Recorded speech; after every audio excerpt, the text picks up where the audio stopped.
All That Fall, a radio play by Samuel Beckett, produced and broadcast by the BBC in 1957.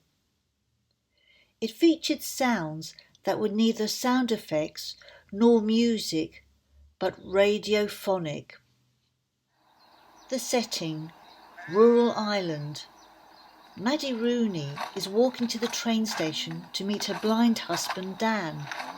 She is 72, overweight, struggles with her health and drags her feet as she walks. She encounters various people en route. Dan's train is late, and when he arrives he avoids saying why. They walk home.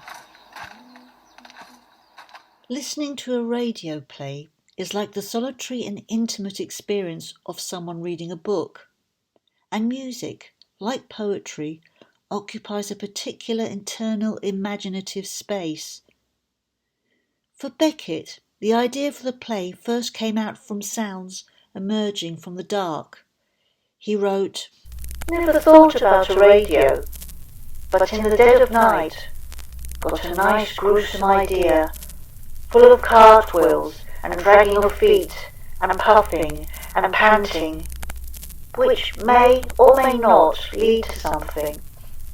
For the BBC Drama Department, the collaboration meant using specialist sound production techniques, and with Beckett's imagination would demonstrate these creative possibilities. For Beckett, it meant finding a new approach that would embrace the expressive effects of the radiophonic sound to convey messages beyond the scope of words. All That Fall could utilise the full acoustic and imaginative potential of radio, a new musicalisation of language. The play does not occur in a rural setting at all. It is inside the mind of Maddie Rooney, and the soundscape described in it evokes not the countryside and rail station, but Maddie Rooney's experience in encountering them. The scripted sounds are not as they really are, but as she hears them, as she experiences them.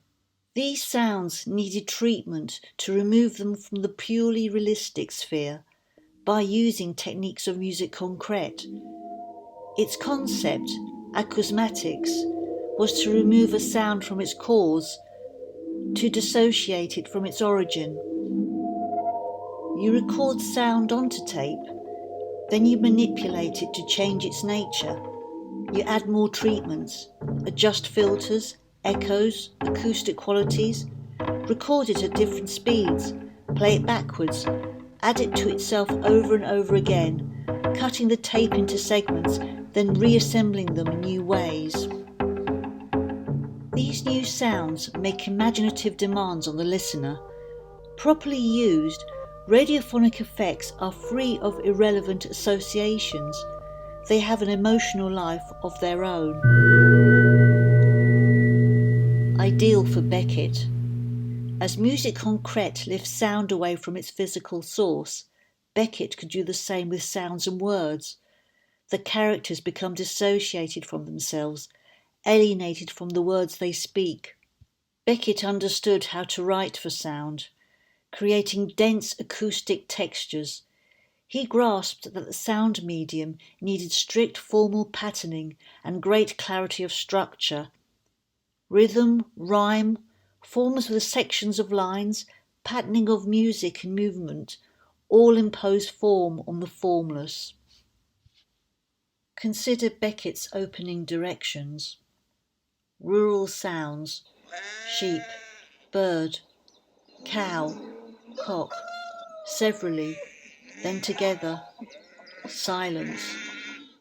Mrs. Rooney advances along a country road towards railway station. Sound of her dragging feet. Music faint from house by way. Death and the maiden. The steps slow down. Stop. Consider the rhythmic composition.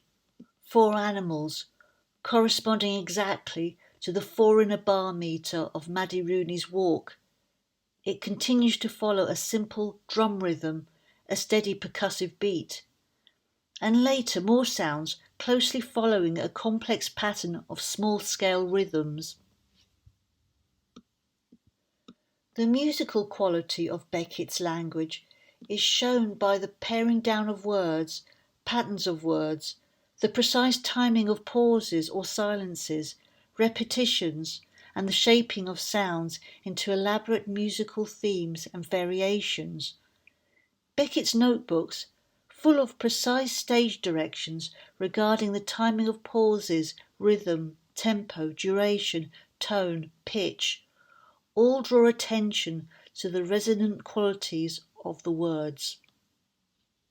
Silences have a deliberate purpose, boring one whole after another in language until you reach the complete dissolution of language, leaving just sounds. Beckett held music to be a superior art form to literature. It could express meanings that words could not. He writes, "Literature has to be freed from the lazy old ways so long ago abandoned by music, the unword." Beckett's frustration with words and language appear in the text, like when Maddie asks, "Do you find anything bizarre about my way of speaking? I do not mean the voice. No, I mean the words." and then again later, when Dan tells Maddie, "Do you know, Maddie, sometimes one would think you were struggling with a dead language." "Yes, indeed, Dan, I know full well what you mean. I often have that feeling. It is unspeakably excruciating." "I confess I have it sometimes myself, when I happen to overhear what I am saying." the words are lifted and dissociated from its source, from the bodies that speak them.